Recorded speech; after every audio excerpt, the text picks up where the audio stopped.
Joining me now is Democratic Senator Jack Reed, the top Democrat on the Armed Services Committee. Senator, thank you very much. Thank you, Thanks for being with us today. I understand that a number of senators have been briefed by H.R. McMaster on what is going down here, if the president agrees with the plan that has been given to him and that has been worked out by McMaster, Mattis, and the others. At this stage, from what you know, how will this be received in Congress? Well, I think it'll be received with mixed emotions. I think there are some of my colleagues that agree with the president, but I think a significant number recognize that this is more of a political maneuver than a strategic decision. And I think the points that Richard Haas made are excellent. This undermines our credibility. Creates potentially a conflict with our allies. It also could have ramifications with the Russians and the Chinese.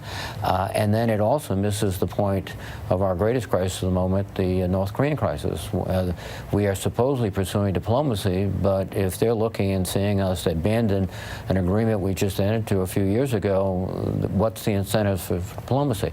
So I think that logic, I hope, is persuasive in the Congress. One of the arguments that some of our European allies are making is that once it gets to Congress, you could get into a bidding war with everybody trying to pile on and prove how tough they are against Iran, which is not that popular in Congress, in both parties. No, I think that's correct. But I think, again, there are people who are on both sides, I hope, that are thinking very carefully about the long-run implications of leaving the agreement, of putting sanctions on again. The president, I think he's been persuaded, or thinks himself, that this is sort of a free ride, that he can do this, he can act tough, he can keep his political agenda moving forward, and then Congress will essentially ride to the rescue. I hope that's the case, frankly, because I think abandoning the agreement would be a mistake.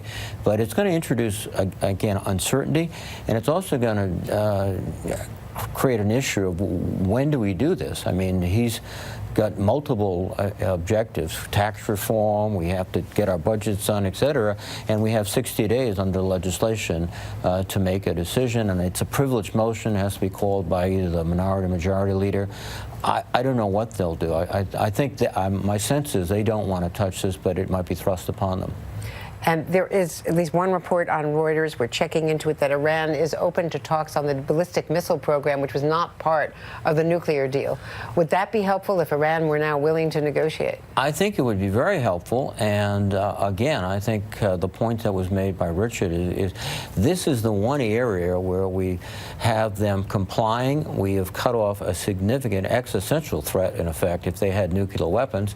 And, you know, this would be a much more complicated world if we were looking at them racing to nuclear weapons as well as the North Koreans simultaneously. So I think, though, that the president and we're all sort of focused on their disruptive behavior, including missiles, including surrogates in many different countries, that we should concentrate on. Let me ask you about Rex Tillerson, because you have this major decision on Iran, you've got a threat in North Korea, you've got what some would argue is a self-inflicted dispute between Saudi Arabia and Qatar that the United States is right in the middle of it with mixed signals in all directions, a continuing war in Afghanistan, and your chairman, John McCain, telling administration witnesses the other day that they still have not come up with the details of this new plan on Afghanistan. So what do you do if the Secretary of State is either fired or quits? And should he? Well, I think regardless of his tenure, I think the president has created a dysfunctional situation. The capacity of the State Department has been reduced. Their budgets have been threatened. Many positions haven't been filled. We do not have an ambassador in South Korea, which is right at the point of our most significant immediate challenge, nuclear weapons in North Korea. We don't have an confirmed assistant secretary.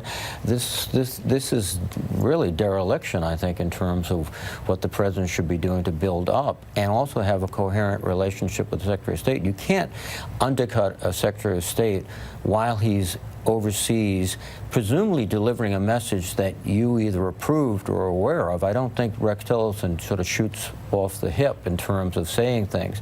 So this is just an example of this impulsive and dysfunctionality, and that My fear is it impedes diplomacy, leaving much more difficult options before us, but also it injects more uncertainty and miscalculation. I mean, many of the crises we've witnessed in the past, and particularly when you're dealing with weapons of mass destruction, miscommunication, error, misperception are critical factors, and we have to have a better, more organized State Department and joint effort. Now, right now, we just saw a picture. He is speaking at the State Department. We don't usually see a lot of these ceremonies. He's speaking to swear in some new Foreign Service officers, so they're trying to convey that we didn't just see him when he was making that apology the other day. So he is now at work. But the fact is, with him being so undercut by the president, should he resign? Would the president be better served by Nikki Haley or Mike Pompeo or other people who are being mentioned as possible replacements? I think, again, this is one of those factors where people in the White House are considering, and I'm sure Secretary Tillerson is considering, what's in the best interest of the country. The disruption, you know, the Secretary of Health and Human Services was just dismissed a week ago. There's been a long, long record of people being fired. If the turmoil is so great, that sends another image of disorganization and dysfunctionality. So I think that's what they're weighing. I don't see Secretary Tillerson staying through the entire term. I don't think he has that relationship with the president, obviously, but the question of when he goes, I think, is one of they're trying to weigh at the moment. Senator Jack Reed, thank you very much. Andrea. Thanks for being with us.